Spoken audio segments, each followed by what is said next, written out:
Welcome to Leadership Unlocked, where we uncover the pivotal stories that shape extraordinary leaders. I'm Dusty Holcomb, and on this show, we don't just talk about leadership, we decode it. In every episode, we sit down with change makers who've walked through the fire, challenged the status quo, and emerged with wisdom worth sharing. These aren't just lessons, they're lived experiences, real moments that reveal the mindset, the resilience, and the clarity behind creating lasting impact. What if the key to becoming a better leader starts in your marriage? Today's guest, Tony DiLorenzo, along with his wife, Elisa, run the top marriage podcast in the world, and they've created a framework that saved thousands of marriages. He's not here to talk theory. He's here to help us understand that being intentional and taking action is all that it takes. The boardroom and the bedroom aren't as separate as you think. Let's get into it. This is Leadership Unlocked. I can't tell you how excited I am to sit down with Tony DiLorenzo. Tony, you're like a rock and roll kind of God guy. You're like a podcast. I think you recorded almost 900 episodes on your podcast. You've got the #1 marriage podcast. So first, thank you for gracing me with your presence. I am like super jazzed to talk to you, and I can't wait to get into understanding how you got here, the lessons you've learned along the way, and what our listeners can take from this and pull into their lives and their leadership. But let me start with this question. When you were 18 years old, did you think you would be the co-host of the #1 podcast on marriage, talking about such wonderful topics like sex and intimacy? No, never. Like 18 years old, I was riding my bike. I have been a long-time road cyclist. At that point in time, I'd been road cycling for 4 years, and I was headed off to the University of Colorado at Boulder, and I thought I was going to be riding in the mountains of the Rockies and going maybe like semi-pro as a road cyclist, which did not happen. Why not, man? You had the dream. I know I had the dream. I didn't have the legs. And come to find out, I grew up in a very small town in Southern California. And this is in the late 80s. We're talking Greg LeMond era, Pedro Delgado. I mean, some of the most amazing cyclists that I can remember of that era. And where I grew up, there weren't a lot of cyclists. So when I ended up in Boulder, you come to the Mecca. And I was blown away. And honestly, Dusty, because I didn't know the caliber of other people out there, because I lived a very small life in that small Southern California town, I sort of just slinked away, and it was easier to not try to excel at that point in time in my life. You know, it's so interesting. Like there's this whole, metaphor of being a big fish in a small pond. And I too have experienced something like that. But I have to bet that you still got a lot out of the experience. You still learned, even if it was years later, reflecting on it. Oh, yes. I mean, cycling has been a part of my life. Started when I was 14. Took some times when I didn't do it. That was that season in college when I did leave the bike behind. And then I got back into it after marriage, and it became a part of my life for many years. Like, I get choked up. Just the lessons you learn on a bike, and just the places it takes you, it's amazing. It really is amazing. I put it back down a year ago. We moved from San Diego, California to here in Southwest Florida. And I put it back down, have a little shoulder issue on my right shoulder, but also the roads in Florida are flat and the drivers are horrible. And so I was like, what am I going to do? And so I put it down, but the memories of being on a bike and working with guys in the Peloton or talking to guys, it grew my confidence in ways that I still take today. I mean, it took me on adventures that I never thought possible because I pushed myself to the extreme. I became an extremist in that world. I would do double century. So that's 200 miles in a day. I do rides anywhere from 10 and a half hours to 18 and a half hours. It just led me to places where I thru hiked the Pacific Crest Trail in 2000. So I hiked from Mexico, the border of Mexico, California, all the way to the Canadian border. I had no idea. And I'm fascinated because I also share your love of cycling and don't feel comfortable riding on the road anymore. I couldn't tell you the last time I went out on my road bike I spent Not a lot. bad, man. It's scary. It's scary. Uh-huh. I didn't do the amazing like double century. My body's tired thinking about that. I got into a season where I was doing Ironman triathlons and had a lot of fun doing that. And I have to agree with you. Like there is nothing more self-revelatory than being 80 or 90 miles into a bike ride, and whether you're with a group or by yourself, like you're not on your darn phone. You're just taking in God's creation and pausing. And it's absolutely amazing. And I share the wind in your face. Oh, I'm watching the Tour de France right now, and I've been watching it since 1987. And it's wonderful to see these guys race and how hard they race and what they do. I never was able to do it. I just say that because for me, it's so pure.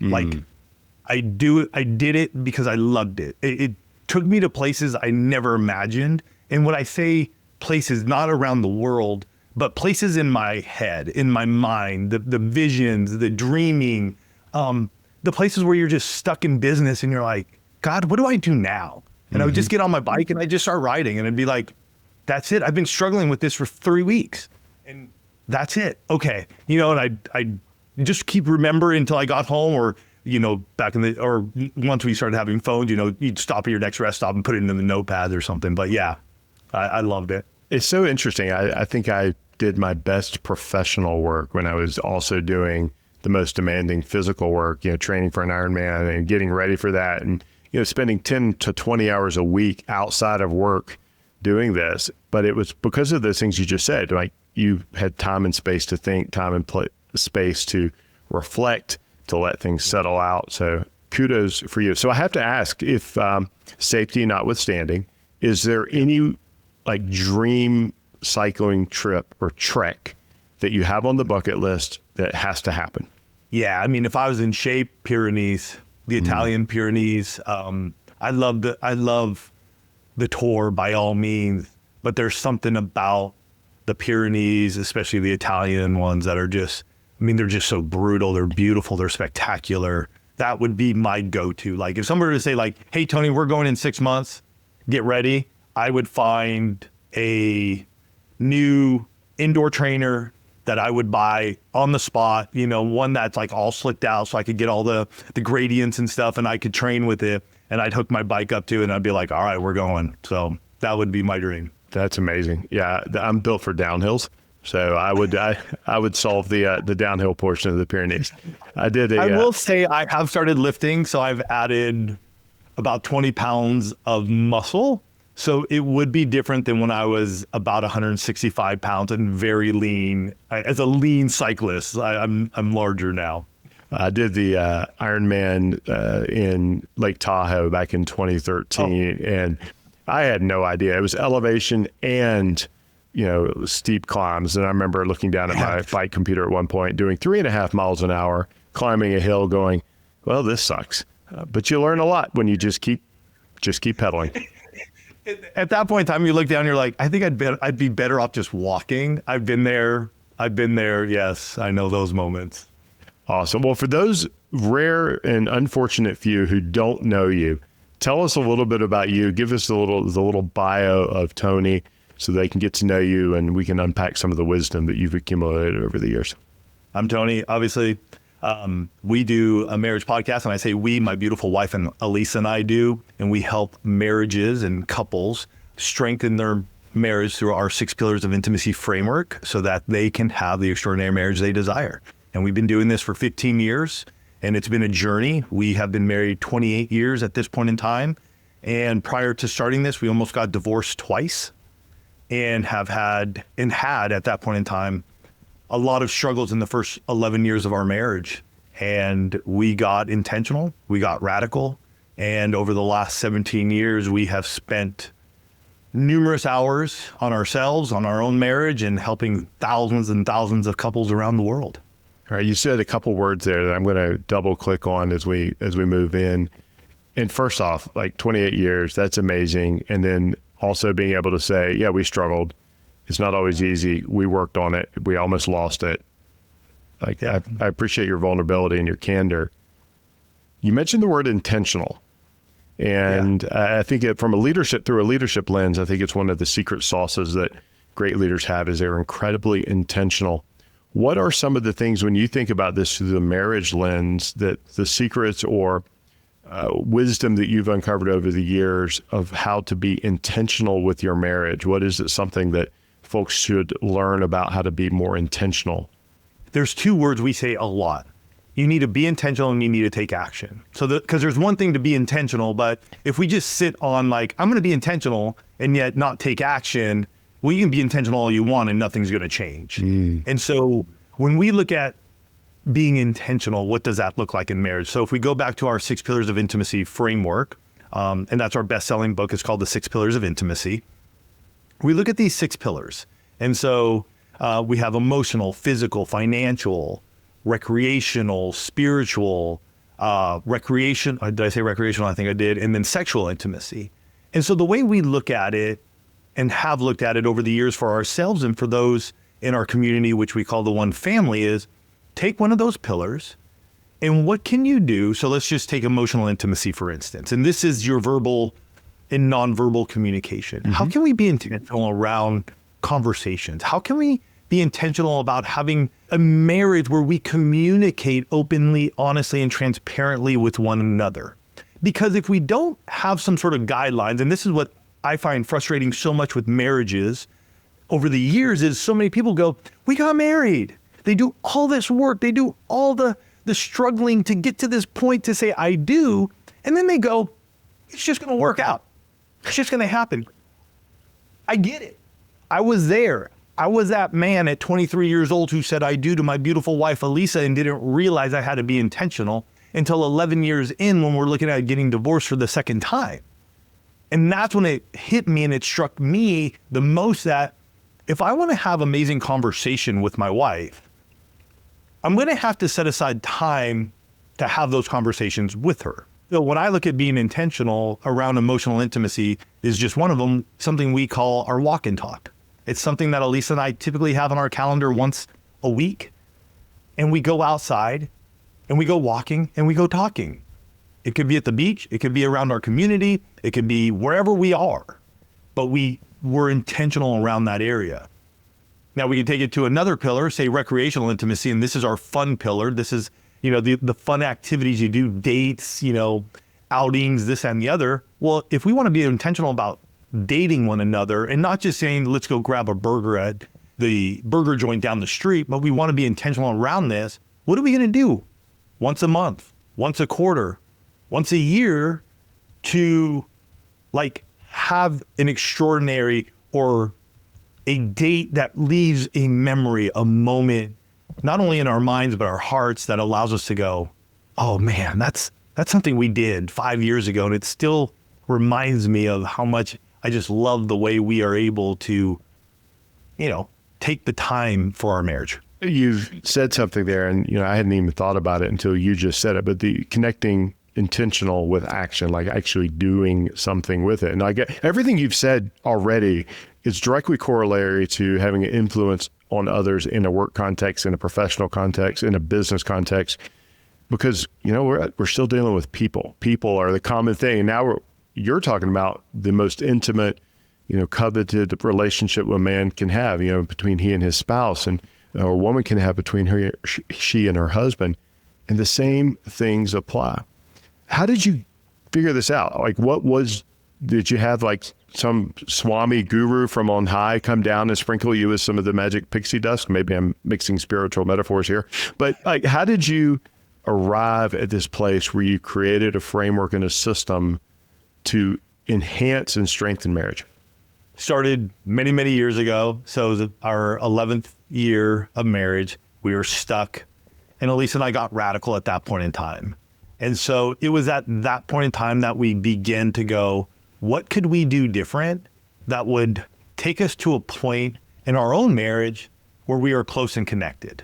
And so that began the journey. We began to tell our story with others. And at one point, we were asked to speak at our church's marriage getaway. And we spoke at this getaway. And the big change in our marriage, and I'll share this, and for anybody who wants to listen, you can go to the One Extraordinary Marriage Show. It's episode 1. and it's called 60 Days of Sex. And Elisa and I were going to be intentional and take action in our sexual intimacy. There's a whole story behind it, so I'd say go listen to it. It's rough because we recorded that like 15 and a half years ago, so just hear me out. Like, it's a great episode to listen to. But we went to go speak at this marriage getaway, and Elisa and I just like, I had another business. Elisa was home with the kiddos. Our kids at the time were 5 and 2. They're now 22 and 19. And so we were sharing this story, and people in the audience were like dumbfounded. I'm sorry, I don't know what other word to say, but they were just like looking at us like, you guys are nuts. And I mean, the guys were like, way to go. Like, tell me how to make this happen, Tony. The wives were like shooting daggers at Elisa. It was at that point that Elisa and I were just like, hey, we're not saying you have to do this, but just hear us out on what this did. And it may be something in your marriage that you need to do, like something that you need to begin like being intentional in, because it created in us a way to connect and get close every single day. And we tell people time and time again, the sexual part of it was what got us started, but the emotional, the physical intimacy, the non-sexual touch, the spiritual intimacy, those are the parts of our marriage that begin to blossom in those 60 days that we had never experienced before. And so as we left that stage, first time ever talking about it, other than we had a small group that we had while we were going through it, that we were leading through the Song of Solomon, people are like, so what's next? What's next? What's next? And I'm thinking, nothing's next. Like, I got another business. Elisa's at home with the kids. We're good. Like, we're good. Elisa and I are good. And so we set it aside, honestly, Dusty, for a year and just didn't do anything. And then we felt the stirring of the Lord, and it was like, all right, we need to go do something. And so that's when in 2009, we began blogging. Horrible. Didn't know our voice, didn't know what we were talking about. You know, you talk about a leader, like you want to come up and like, hey, I know what I'm talking about. I know this, I know that. We didn't know anything. And then we heard about podcasting. And so January 2010, we released that first episode. And that's where we began to learn and hear from people from around the world. And we grew from there. Well, John Maxwell has one of my favorite leadership quotes: leadership is influence, nothing more and nothing less. And you know, we often think about it as, you know, the person at the top of the org chart, but what you and Elisa are doing is creating influence and having an influence on lives. And I thought it would be such an amazing conversation because we, as people in business or serving others in our businesses, you know, we're going to have spouses, we're going to have significant others, we're going to have relationships. And I find oftentimes that people try to put these things in like guardrails between the two. Like, you have to be work, you have to be home, and you can't have any overlap. It's whole leader stuff. Like, you know, if you're having issues at home, if you're feeling disconnected or distracted at home, it's going to impact your ability to be an effective person at work, and vice versa, right? If you're getting crushed at work, it's going to impact your relationship. And so you have to be intentional, and, you know, you have to take the action that you're talking about. 2010. So that's, podcast was not the thing, you know, it certainly has grown into over the years. You were early. Yeah, because podcasting just turned 20 years old, I think, last month. Wow. And so you guys got a mic and just sat down and started getting after it. I can't wait. I had not listened to episode 1, so I'm going to go back. I may play it on my wife and I's next road trip, and I'll let you know if she's shooting daggers at you and Elise. I was going to say, you said, you know, mics and whatever. I didn't know what we were doing. This is back in the day where it was very tough to set up. So we hired a coach, and I was more about doing this than Elisa. So I bought everything, and Elisa in her mind was like, I'll do 5 or 10 episodes and I'll be done. And Tony will move on with this pipe dream of like impacting marriages. And so it sat in our hallway by our garage door for 3 months. And finally, Elisa one night was like, are we going to do something with this, or is this going to be the most expensive doorstop we've ever bought? And I remember just going like, well, we're going to do something with it. And she's like, well, let's do it. And that's where it started. And we began to find our voice there. And didn't know how people found us. Again, nobody knew what it was. I would say podcast and people would be like, huh, what? Like blank stares. Now you say and everybody knows. But back then we didn't. And little by little, people began to hear us. People began to like email us, connect with us, and we just kept going. Along your journey, what mentors or guides have you had that have influenced the decisions you've made, the direction and steps you've taken? Because success doesn't happen overnight, and it doesn't happen, accidentally. I mean, there's luck, there's providential luck, but there's also the ability to curate mentors and people that have helped us along the way. What are some of the guides or mentors that you've had and the stories that they've helped you create? Yeah, I mean, we've had a number of mentors and guides along the way. Some of them have been coaches that we have hired and others that we brought on to direct our path. Others have become folks who are just in my everyday world that continue to share their ideas or their thoughts or what's going on. And so, gosh, from the early days, there was one coach, and she's still around. Her name's Allison Maslin. I remember us joining her program and got a ton of clarity out of that. And that got us to like that next step. And then we hired a book coach at one point in time to help us write our first book, which it'll be 15 years, I think in the next month or two, will be our first book. And then I remember when we wrote the 6 Pillars of Intimacy, that was our 6th book. We hired selfpublishing.com to help us write that book. You and I both know my good friend Dustin Riekman with 7 Figure Leap.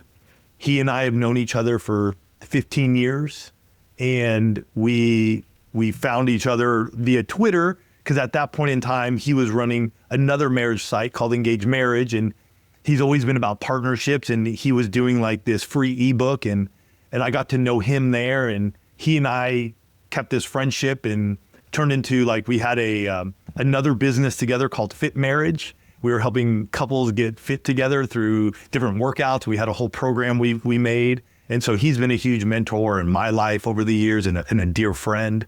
Dan Miller from 48 Days to the Work You Love, who has since passed away. There's been a lot of people who've come alongside. I mean, people who've just heard what we were doing and just said, you know what, I love what you're doing. And I get emotional because I think a lot of times we sit on our desks and we're just cranking away. And sometimes I don't even remember to think about, gosh, what was that journey? And so you're bringing up a lot of like, just different emotions in me of like, Dan Miller, like 23 years ago, I hired him to do some coaching with me to transition out of the work I was doing into a different line of work. It didn't happen the way I thought it would, but I just kept following Dan. And then we got into this, and then I, would contact him or get part of his communities. He coached us a number of times. And so like just that cool friendship, even times when I wasn't coaching him, I could text him and be like, hey, Dan, just thinking of you, man. And we're working on some stuff. I'd just love for it if he'd just be praying about it. And he'd be like, absolutely, Tony. You know what I mean? Just things like that over your life. I never imagined. Rarely in the moment do we realize how impactful some of the advice that we're given is, or how some of these things, how impactful and important these inflection points are and how they're going to change our lives. If you look back at whether it's with Dan's coaching or anyone else, are there any inflection points where now only in the rearview mirror can you go, that was a moment and here's what they said, here's what it unlocked for me?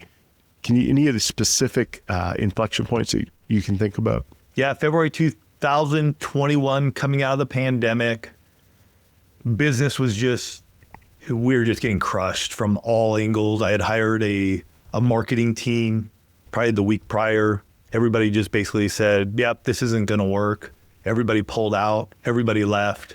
I was left with multiple fires that I didn't know how to put out, didn't know how to access my content, things of that nature.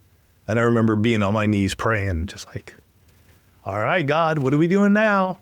Like, what's next? And just going like, gosh. And I was living in California. So at that point in time, rest of the country was opening up. We were still pretty much under siege. I remember just going, all right, what's next? And it was in that inflection point, that transition point where we had started talking about the 6 Pillars of Intimacy in 2020 and had a 26-page ebook. We had given away probably roughly about 10,000 copies of it. We were really honing in on our 6 pillars of intimacy, which is interesting because in our first book, we talk about a lot of them, but we lost that journey in those years. So we'd come back to them. And that was from just years and years of listening to those in the one family, sharing with us, what did they struggle with? Elisa doing lots of coaching, me hearing from husbands when were able to go out and do live events and all of this good stuff. And so that's when we came across selfpublishing.com. And that book, once Elisa put pen to paper, because it is Elisa DiLorenzo with Tony DiLorenzo. That was our editor going, who's writing this? And I'm like, it's Elisa writing, and I'll do the width. It's all good. But pen to paper to published was under 6 months. And since that got published in October of 21, we've sold, and it's self-published, we've sold over 60,000 copies. It's in now 2 languages, of English and Spanish. And so that was a huge point, because everything that we talked about, we no longer in marriage talked about like this and this and this. Everything we talk about hits one of those pillars of intimacy. Mm-hmm. If we're going to talk about something around sexual intimacy, we can talk about different things, but it's under that covering. If we're going to talk about communication, it's all around emotional intimacy. So how do we talk about it? If we're talking about spiritual intimacy, we could be talking about praying, going to church together, devotional, the journey, whatever. It all is under that spiritual intimacy pillar. And that just gave us so much clarity and has helped so many people have a framework for their marriage. It really energized us. We now speak around the country, around the 6 pillars of intimacy. We've gone to churches. We put on our own events. We put on our own marriage getaway where we have couples join us. This year we were on a cruise. Next year we're going on a cruise. We've done land-based stuff. So that was one of the big ones. And selfpublishing.com was a huge, huge benefit. I have to ask, so if anybody's listening to this and going, well, what does this have to do with making me more impactful in leading others? Yeah. I could wax philosophic, but I have no expertise and no context. Tell us, what did you tell us? Like, if the person's challenging that and going, why is this important to me? Why is my marriage and intimacy and all of these things important to who I am and my ability to impact others at work? Why should I pay attention? Because our marriage, our family, it's the core of our communities. And I love business. My dad immigrated from Italy to this country and built a rather large construction company. I love business, but if my dad wasn't there and my mom and dad weren't together, I don't know if I'd be the man I am today. And I think we need to lead in our homes like we lead in our businesses. And it does frustrate me how many leaders will give so much of their attention to their business and to their work, and yet expect their marriage to be the best it could be when they put no effort whatsoever into it. And so, yes, you are a great leader at work, but can I really trust you as a husband or a wife to tell me how to live my life? And I think you would be surprised at how many people in your organizations need someone there who can tell them that an extraordinary marriage can be had, because you are leading people who are also struggling. And with the breakdown of the family, we see the breakdown in our communities and in our society. It's the hallmark. And I don't care how much money you make or don't make, but if we don't have a society, you don't have a business to run. And so the importance of leading in your marriage matters. And that can look different for many of you in wherever you are in that journey of your marriage. What I would say is, if you are a high charge, type A personality, and you're charging in your business, don't forget about your marriage, because the fallout isn't just a financial fallout if you do divorce.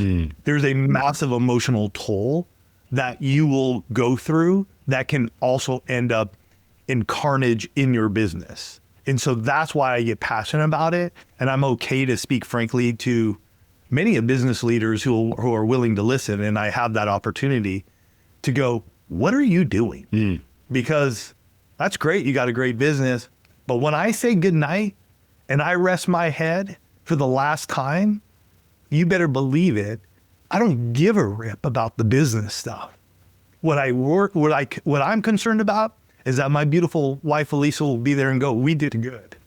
I love it. And I will fully admit that this is an area where I have struggled. As a hard charging type A person, I have to check myself often before I wreck myself. It's easy to just get into the things you're comfortable with where and frankly, sometimes, I'll be candid and admit it's easier to avoid the things that you want that are challenging you at home and just go harder at work. So I know there's a lot of reasons for that. I know a lot of people will navigate those tensions differently, but it's not easy and it takes work.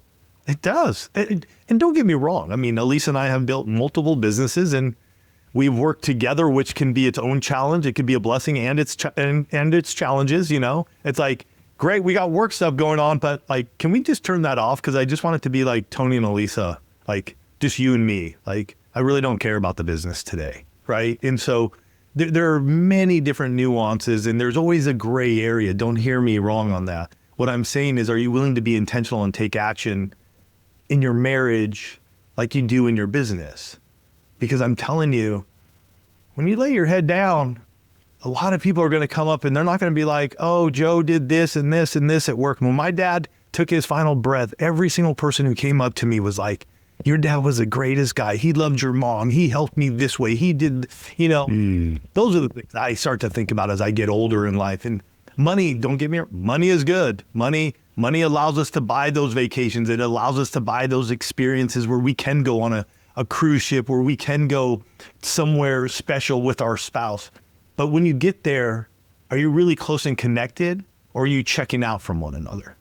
Because I used to check out, and I have a lot more fun when Elisa and I are checking in with one another and really enjoying that experience together. It's motivating and inspirational. And, frankly, knowing that others have navigated this and been successful is powerful. When you think about it through the reverse lens, how has, and for yourself or for those of people who've been through this, how has enhancing or improving the quality of the marriage had the positive benefit to the business? For those folks who are sitting there going, I only want to do what I'm going to get an ROI on. Well, I'm not going to go down the path of whether that's right or wrong, but is there a business benefit? Can someone actually recognize the benefits of having a stronger marriage in their professional life? I can't give any quantitative hey, 60% or anything of that nature. What I can tell you are those that I'm in contact with and I get to speak to, and I hear their stories of where they were before and where they are now. And so a lot of the before is I was hard charging. I had my head down, stressed at work, stressed at home because I couldn't talk to my wife or my husband about what was going on. And what ends up happening is that once they begin to be vulnerable, which I know is a tough area for many to step into, but you can, and that's why we have, 800 and something plus episodes where you can just listen to Tony and Elisa be vulnerable around a number of topics. But what I see is that the stress level goes down. The business begins to soar because there's true joy in an area of their life that really matters. When you've been with somebody for 20 years, 25, 30 years, 35 years, and it's a trudge, you got to believe it. You're bringing that into your work as much as you may try to put on a mask and be like, oh, it's all good. But there's true joy and there's happiness that you can't understand. And through that, your employees see it, your team members see it, you begin to have a new life because it's like, I'm not battling over here to make something work. And now it's like things are flowing. And when you break the dam open, the water can flow as it should. And that also integrates into your business. And you become a new leader. I think you become a leader who can be empathetic. We've lost some leadership in terms of feeling true empathy for people and what's going on in business. At its core is people who work for you, people who buy from you, people that you lean onto to help you to get to where you want to be. It's people. And we've lost some empathy. And I think if we can have some empathy for our spouse, that can be pulled into the workplace. And I know it's different. Like, you're not going to get touchy-feely at work. Please do not get touchy-feely at work. All right? Like, that's a no, like, we do not do this. But if you can have empathy at home and you can lay down the anger and the frustration and the stress, what does that free you up to do in business? You would touch on something there that I find particularly interesting, because I couldn't agree more. Like, empathy is a real underdeveloped skill. And I used to preach to leadership teams all the time, guys, we're not here to be transactional. We're here to be relational. And that means we must be able to understand the other side of the equation, whatever's going on for the customer, for the client, for the business partner, the vendor, whatever it is. But transactional relationships or transactional engagements don't last, right? Because it's a value proposition exchange. That's what a transaction is. Relational says, this is an opportunity to do something for you that's going to be mutually beneficial. And as you were talking about that, I'm sitting here going in my head, how can we have a dichotomy that is relational in one aspect of our lives and purely transactional in another? And if you fix the relational stuff, it has to have a corollary overflow into work where you can actually not be transactional, you can be relational. And it's so incredibly powerful when we make this mental shift to go, not what can I get from you, but what value can I create for you? And it becomes a flywheel. And I fully agree. This empathy is underrated. And I have been around, I've worked for, I've seen leaders who have the empathy of a gnat. And you know what? They don't have the relational buy-in from their people either. They have transactional buy-in. And transactional buy-in doesn't create, in a corporate or business context, it doesn't create discretionary effort. It doesn't create the element of long-term durable success. You create a mercenary effect versus a missionary effect. And so what you're talking about really starts to unlock that at work because you've got the relationship right. That's super cool. I've never thought about it that way. It's fun. It's difficult. It's something we need to talk about more. And if it's not at, like, within the corporate structure or within the business, I do believe leaders need to find a place where they can talk like that more and more, because we all have our things that are going on. And I've seen Elisa, with many of her coaching clients, at some of them at the highest of highest levels, having that space where they can just sit with her, their spouse, and work through their pillars of intimacy and go, okay, where are the cracks right now? What's going on? And how do we strengthen these pillars so that we're strong and we're vibrant and we have the extraordinary marriage we desire? This doesn't even include, like, when you got children at whatever age and stage they may be at, there's so much that goes on for us as leaders, but we can continue to grow, learn, excel, and make our best effort to make the places that we live and work a better place for those around us. And that's something that we all work on every day. I will point to myself. I am not perfect. I am not Jesus Christ. I am Tony. I am human. And there are times when things get messed up. But I've learned to be able to apologize, be it to Elisa or to somebody on my team if I have done something. And I see the impact it makes in both of those situations. Most leaders don't need more advice. They simply need clarity. That's what the Vision to Victory scorecard is all about. It's free, it's fast, and it gives you a clear picture of where you are and what's next. Start now at clarityalignmentexecution.com. Let's make sure that your next step forward is the right one.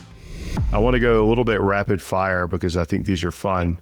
What is one book other than the 6 Pillars of Intimacy that you believe every person should read? I'm reading a book again called The Power of Moments, and it's really impacting me again. So Elisa and I put on marriage events, and it just reminded me how powerful moments are in a person's life.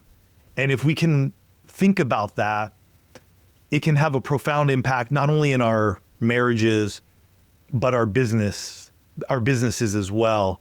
And for those who are, like, hiring, they give an example in there about the hiring process in the first day that a new employee or a team member walks onto your campus or into your business.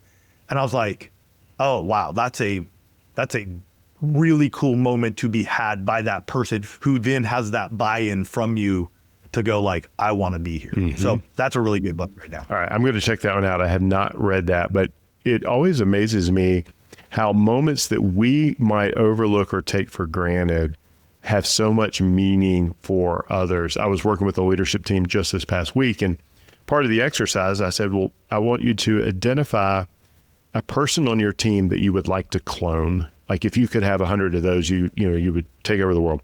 A person you would clone and why? What specifically do they do? What's the behavior? What's the how they show up, et cetera, et cetera. And so everybody shared, and there's some amazing stories. And then I just asked this one really simple question. Do they know, have you shared with them exactly how much impact this example has had on you? And you could hear a pin drop in the room. People were like, nope. And that was the challenge. By next week, go have that one conversation. Just go talk to people and say, hey, this matters. You matter. This moment matters. I'm going to check this out. I have not read that. That's super cool. It's just something to just think about. Like, how do you do things? And like our marriage getaways, we give every couple who attends, every single one, we have these gift bags.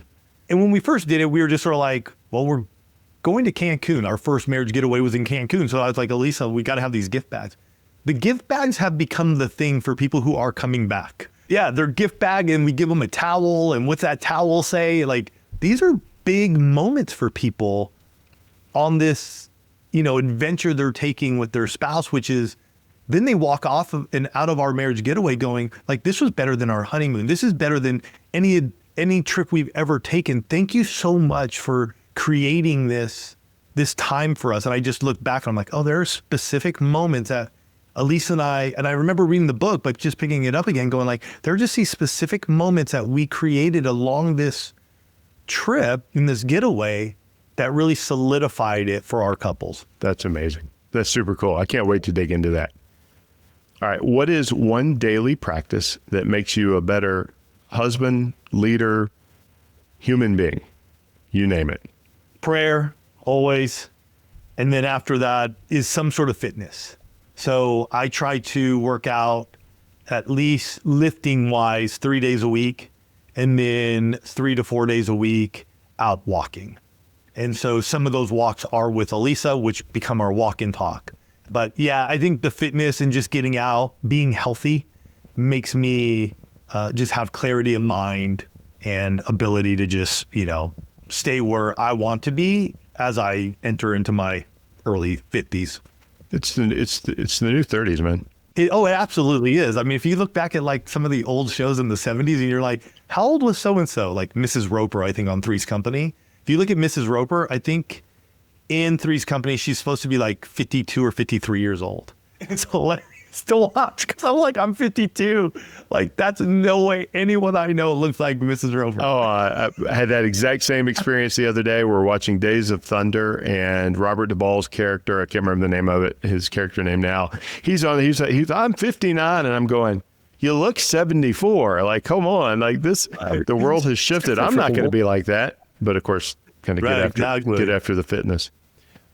What's a leadership myth? And I don't mean this in professional context, but what is a leadership myth, i.e. influence, that you would like to debunk? That you have to be perfect to step into where you're called to go and where God is calling you.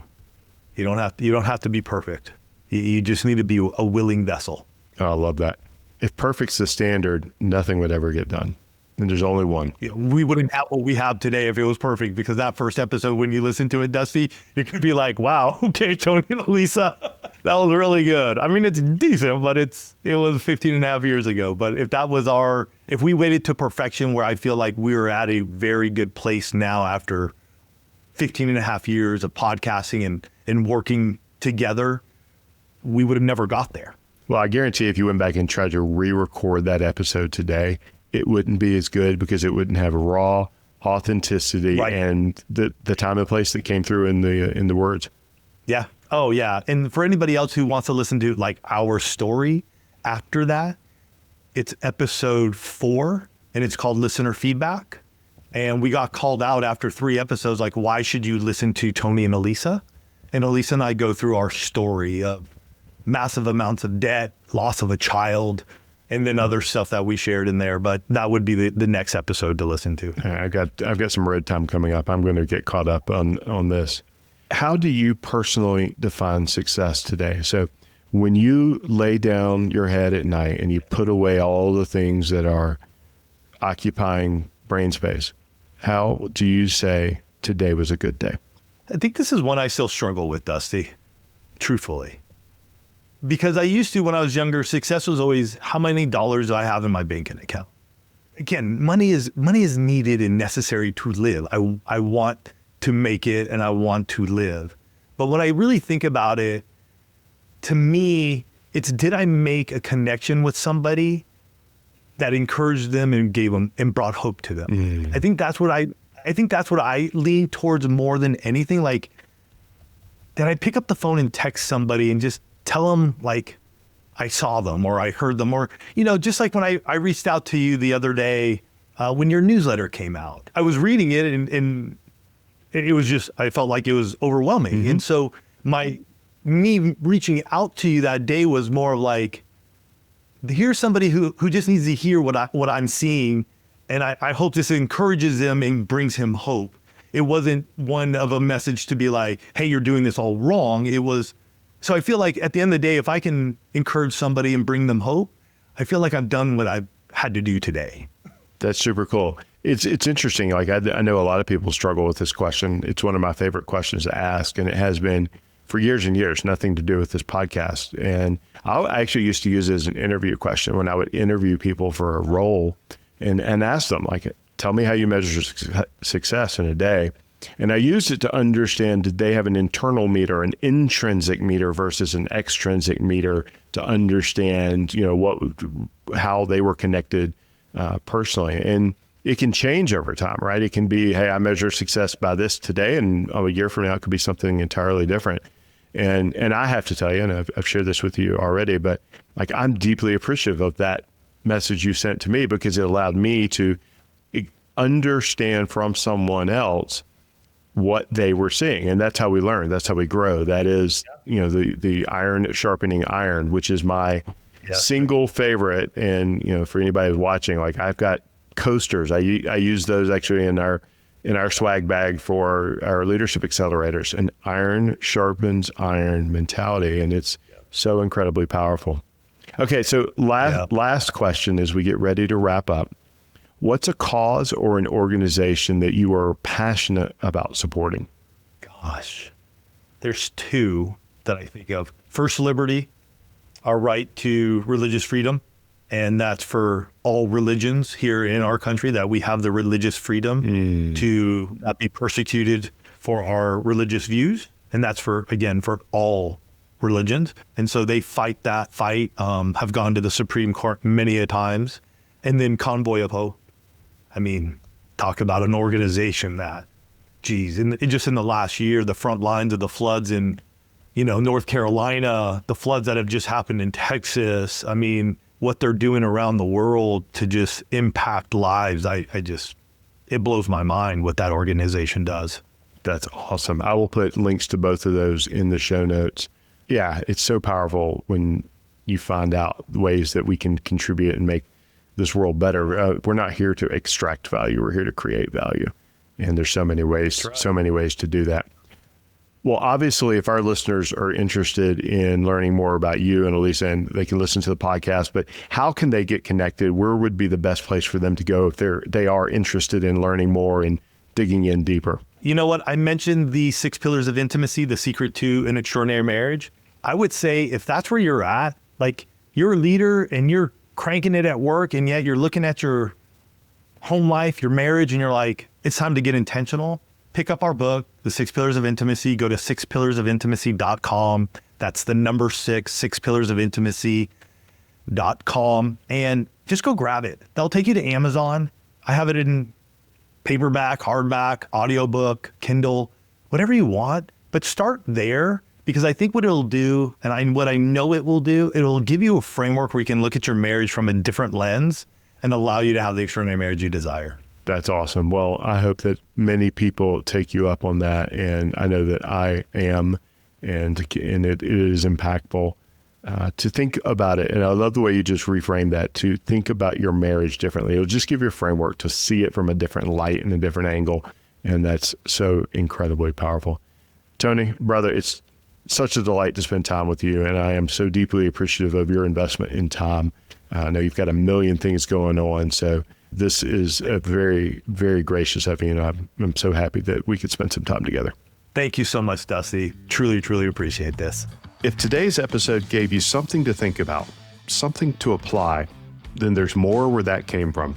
Head over to arcusgroup.com and sign up for our newsletter.